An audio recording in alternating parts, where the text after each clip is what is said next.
Popularity. What is it made of?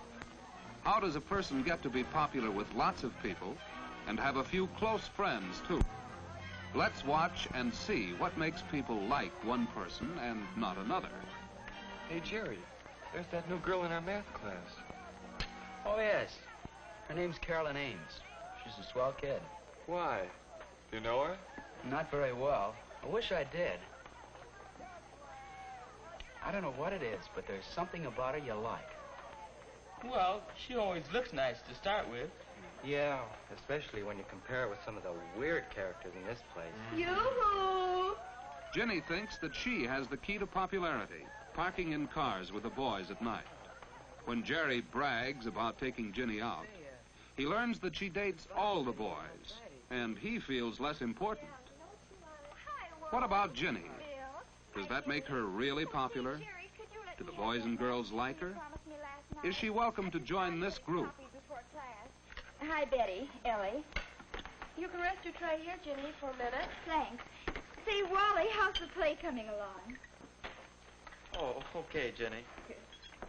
Here, Ginny. No, Thanks, girls Jerry. who park in cars are not really popular. Not even with the boys they park with. Not when they meet at school or elsewhere.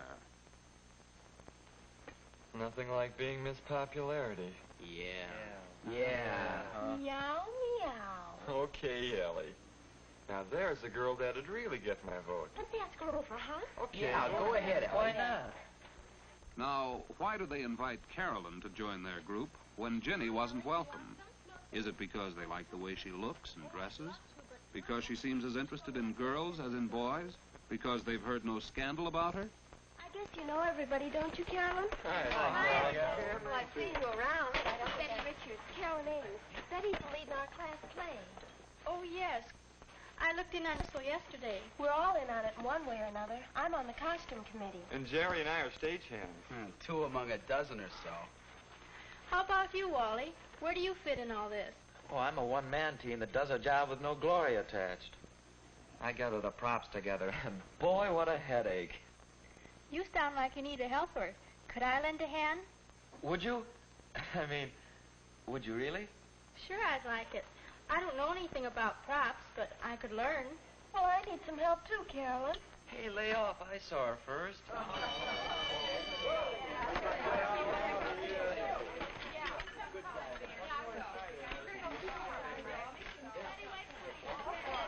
Say, we ought to get together and talk over those props a little. Could you meet me backstage at 3:15? Oh, that'd be fine, Wally. See you at rehearsal. I think maybe I'll take Carolyn to the dance Saturday night. Well, better go ahead and ask her. We could work out a double date. Saturday's soon enough.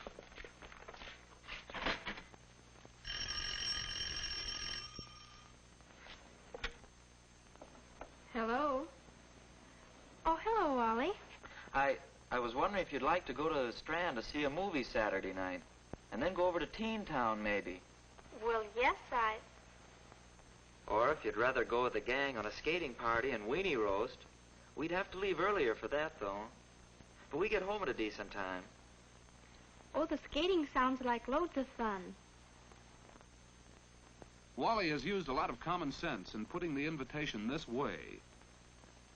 It shows he has thought about what Carolyn might like, and he has implied his price range, so she will have some idea of what he can afford when she makes her choice. Carolyn likes it better this way, too. It's doing the girl no favor to leave it entirely up to her.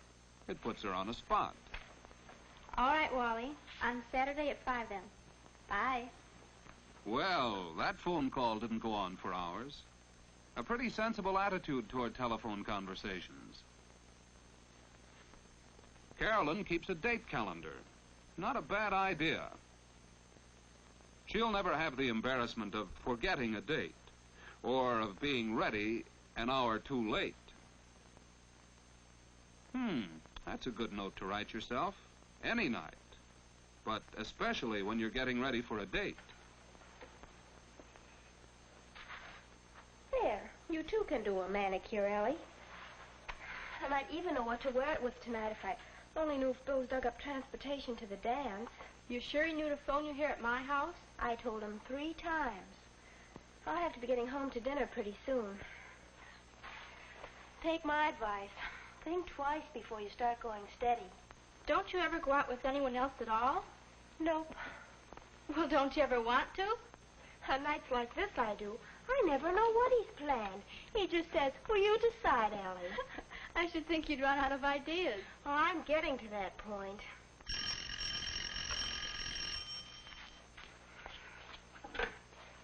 Hello? Oh, hello, Jerry. Oh, the props are coming along all right. That's good. Hey, Carolyn, how about a date? Well, I don't know, Jerry. When did you have in mind? Well, what are you doing tonight?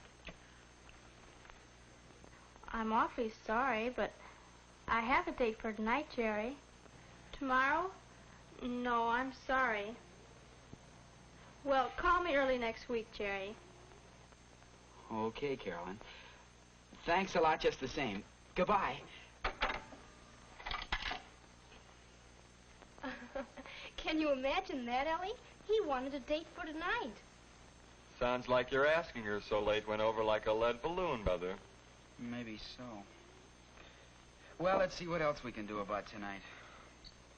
No, it isn't too promising for Jerry. But after all, it's no compliment to any girl to call her so late she thinks she's a very last resort. And sometimes a girl likes a chance to get ready for a date.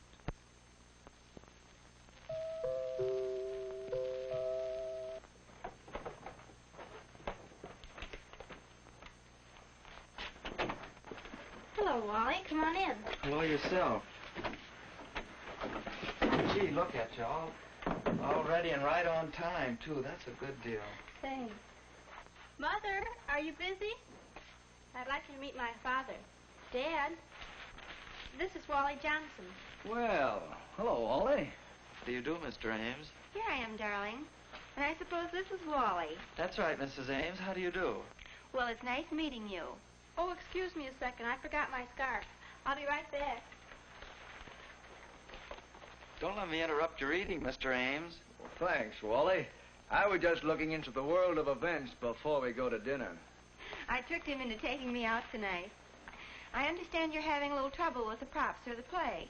Oh, not too many now. Much as I hate to admit it, though, Carolyn has hunted down a lot of things that we couldn't find anyplace.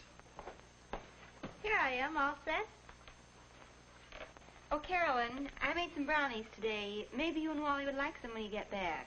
There's some milk in the icebox, too, isn't there? How does that sound? Gee, that sounds good. We'll take you up on it, Mrs. Ames. Thanks. Carolyn and her mother have found one way a girl can repay a boy for entertaining her. A bite to eat at her house will save him money. Perhaps they'll bring another couple home with them. That would be fun. Folks know when we'll be home? We'll be home before 11, Mother. Wally and Carolyn are saved the embarrassment of the argument about coming in at night. That was settled before Wally arrived. The hour was decided after considering such things as where Carolyn and Wally are going on their date, whether tomorrow is a school day, and how many dates she has had recently. Do you have your key, dear? The family knows Carolyn will stick to her word. All right. Have fun, you two. I'll take good care of her, Mrs. Ames. Bye. Bye. Goodbye. Goodbye. Wally felt at ease with Carolyn's parents and will be eager to return to her home. They liked him, too. He is proud to be with Carolyn because she looks well, is friendly with everyone, and is considerate of their feelings. She likes him for these same reasons, and also because he is fun to be with. Home, parents, and personality all help boys and girls to be popular.